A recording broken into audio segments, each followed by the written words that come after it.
One. And we're live.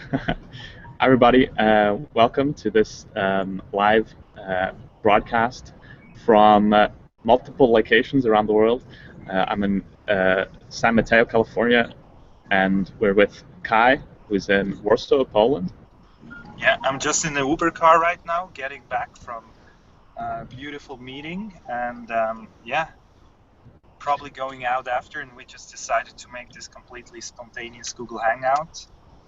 And Um, yeah, yeah, we want to talk about authenticity. It's something that we've been talking about a lot recently, and Um, I want to do a lot more videos. I used to have a vlog which I did every single day, and I've kind of lost the passion for it a little bit. And I think one of the things I love doing is talking to people. So I thought, why not create a Google Hangout with someone I love talking to, um, and continue making videos that way. yeah, beautiful. Yeah, I think it's I love the spontaneous thing. So it's not there will be nothing scripted, nothing like pre-planned. My Uber driver will be a part of it. So that's good. Yeah, and I just think like this is the way that like magic happens. So it's beautiful to do that.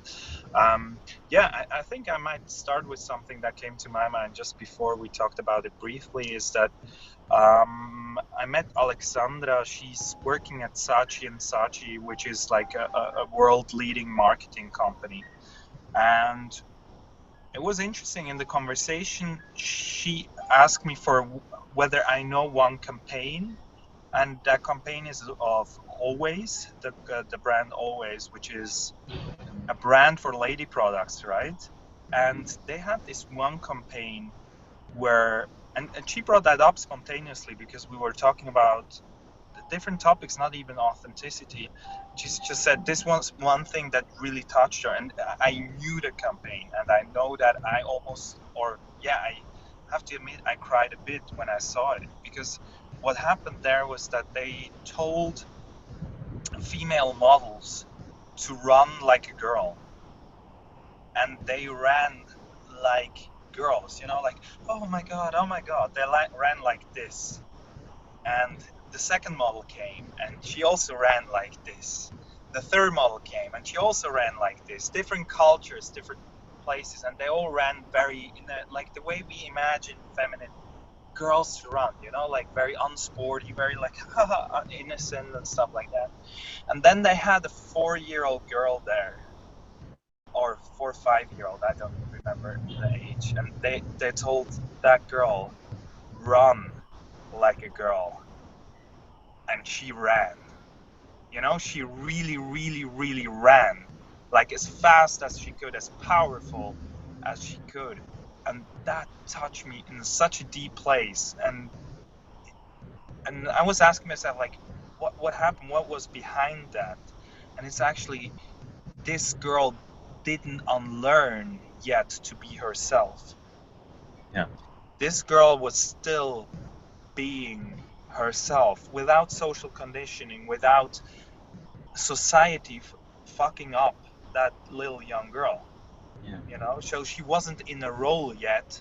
She was with her source. She was with her, yeah, what she really was still very connected to her. And I strongly believe that alongside, like, the older we get, the more we quote unquote learn new behaviors, new things, the more we lose contact with who we really are.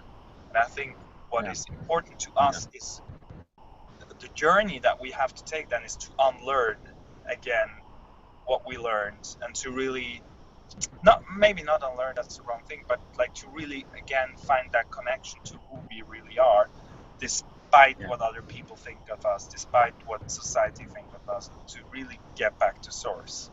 And I think that was a beautiful Yeah. example for how authenticity also works in an economic environment, because this campaign was extremely successful, and but it also showed authenticity itself. So I think people have a radar for authenticity. People can feel when somebody is really authentic, and it's Yes. in my experience, in my personal experience, an extremely attractive trait to have, to be really yourself, whether that's in business, in private life, to really know who you are and to really being able to express it. You want to add something to Yeah. that, Josh? I, it seems to me like there's just this huge link between authenticity and acceptance, non-judgment. Like you can't be authentic if you're judging yourself, if you're judging other people, um, and it's the we almost assume that people will judge us, and that makes us be inauthentic, right? I mean, I think one definition of authenticity that I read is authenticity is being true to your own nature in kind of the presence of external pressures that try to make you something else. And when our culture tells us that you are, supposed to be like this or like that, then most of the time we yield to that pressure and we become like that, even if it doesn't feel like that's our true nature. And obviously, like these ideas of masculinity, femininity, which are just labels, or which might be a continuum, just describe, um, could be used just to describe something benign, but end up being used as prescriptive judgments and um, force people to act in certain ways. Mm-hmm. Yeah. Is the video I, I'm, work? I'm. What's that? Am I still on display? Because I feel like am I still there? Can you still see me? Yeah, I can still see you. I can still hear Right. you. Everything is Yeah, fine. I'm You, just driving through the center of Warsaw, and what I see is like a lot of, a lot of big buildings, a lot of like, how should I say this? There's a lot of, you can feel very the consumeristic age coming up here, you know? Like you can see here the skyscrapers and everything, and they're really going through the phase of like buying, buying, buying, buying. And I just talked about this, and I imagine it's almost I don't know whether it's bullshit, but it's almost a necessary step to go through it, to really be yes. first searching for happiness outside, because it's nothing else, right? It's nothing else than searching for happiness outside. If you buy stuff, if you Yes. think like, well, if I get that car, then I will be happy. If I do this language course, then I will be happy. If I go to do this travels, then I will be happy. All that stuff, Yeah. and you can see this is very present here. If I buy that golden watch, if I get that girl, if I get that man, it's much more obvious here, and I find it very interesting how you can see different cultures being in different stages. So, for Yeah. example, like Norway, like the whole Northern Europe, Switzerland is a little bit behind, I have to say, I imagine, and like all the Northern European countries where it's already where people have money, it's they're looking for more, where you can see a lot, like a whole new movement of coaches arising, where it's about that inner knowledge that everything you need, everything you need to be happy, it's actually already in you, and that it's all an illusion that you will be happy by something external. It takes Yeah. us a little bit away of authenticity, but at the same time, I think I that's think it's so related, isn't it? yeah. And I love what you say. It's almost a necessary stage of development. It's funny that you say that because I haven't really thought about that until recently. It wasn't really conscious until I was reading about. I'm reading a book at the moment called Reinventing Organizations, which talks about how organizations reflect the dominant social paradigms of the age. And Mhm. so when we look at organizations being very materialistic and focused on bottom line results and money and profit and all that stuff, that just reflects the thinking of the civilization, which is very materialistic, as you say. And then we have seen the emergence of organizations which go beyond that, which are thinking more about community, about culture, and so on. And the book talks about the next stage of organizations, which is actually coming, which you might call the authentic organizations, which go even beyond just community, but which actually recognize the way that you do that the previous stages are necessary. The community level, they call it the green stage of organizations, can be very dismissive of the other stage, of the consumerist stage, of stage prior to that. Um, and then the next stage up, which could be called the authentic or the integral stage, it actually appreciates and accepts what is and what the stages are bringing out through humanity, and understands that there's a natural cycle that things develop in step, that you can't just jump through stages. And I think, this is he bases that on research that looks at human development, and it's very interesting. There's things like spiral dynamics, child development that Piaget has looked at. Lots of different studies actually have come up with very similar levels of, you might say, consciousness or development, and they call it the yellow stage or the teal stage or the integral stage, is also known as the authentic stage. Is really what's starting to become dominant amongst kind of, I would say, I guess, intelligent people. The way that the previous stage became dominant, or started to really become dominant, in the late 19th century, when we really started having movements towards civil rights for the first time. But it was such a small amount of people that we only achieved small successes in civil rights, and it wasn't until the 60s and 70s until it became a large part of the culture, or a dominant elite that reached that level, and so could start to make those things present society-wide. And now we're moving beyond that. We're now organizations and people are thinking about not just how to create equality, but how to create holistic ways of being and accepting things as they are. Yeah, absolutely. I just left the Uber driver. Let's say bye. Didn't see it. All right.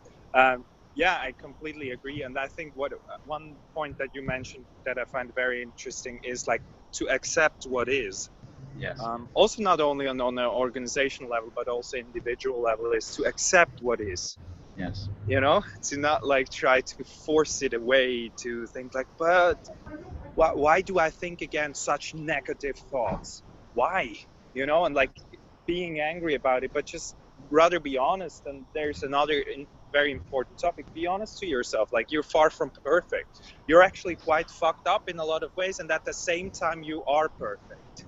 Yes. It sounds confusing, but I imagine it to be true. Is that like you have everything in yourself, and the more you try to force to be perfect, the more you get stressed about being perfect. So why not just like letting go and enjoying that you have this unproductive day, enjoying that you will at the moment not do the creative work that your ego has planned for you.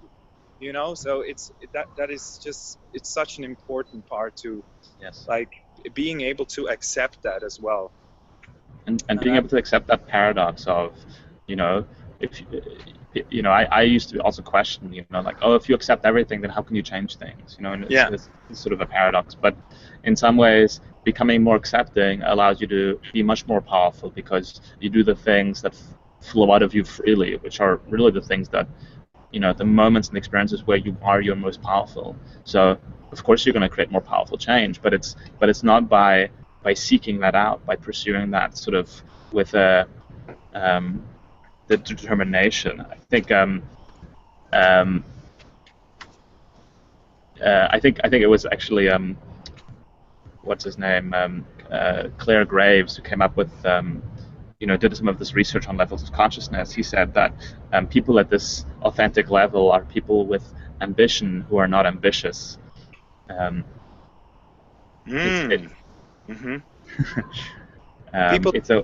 think if you would like to translate it, is people who want to help, who have like a big picture of what could be possible, but at the same time don't want to do it from a place of ego, kind of.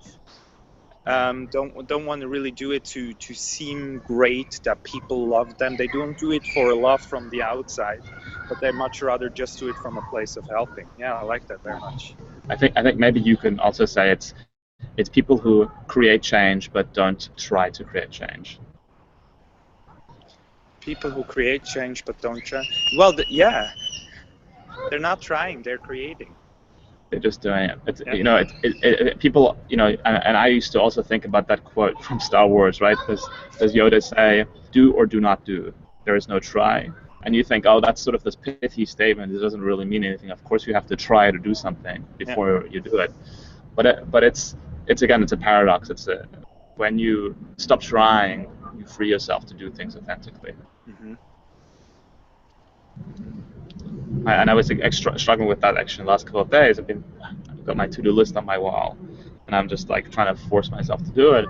Um, and yesterday I got through a whole bunch of stuff on my to-do list, and I just got into a natural flow of it. And there was one big thing that I just didn't complete, and I just sort of thought to myself, I'm just going to leave it. I'm just going to go and enjoy myself. And then It's this also morning, realizing, it's also realizing at the same time that most of your tasks on that to-do list are actually not that important. You know, like to see that exactly. like most things don't have the leverage you would love them to have, or you imagine them to have, and that's the reason why you're probably not as productive, because they might even not be as important as you think them to be. Because if you look back on your life, like I can only speak from my experience, but it somehow it always works out. Like, so obviously, or for me, obviously, there was something that like it just always worked out. So why stress so much about it? You know? It's really interesting. Reading this book at the moment, Reinventing Organizations, is kind of blowing my mind, because he talks about how organizations are adopting these principles and having amazing results in ways that you would just not expect. He says, for example, organizations that are operating in this new paradigm are actually not making long-term plans.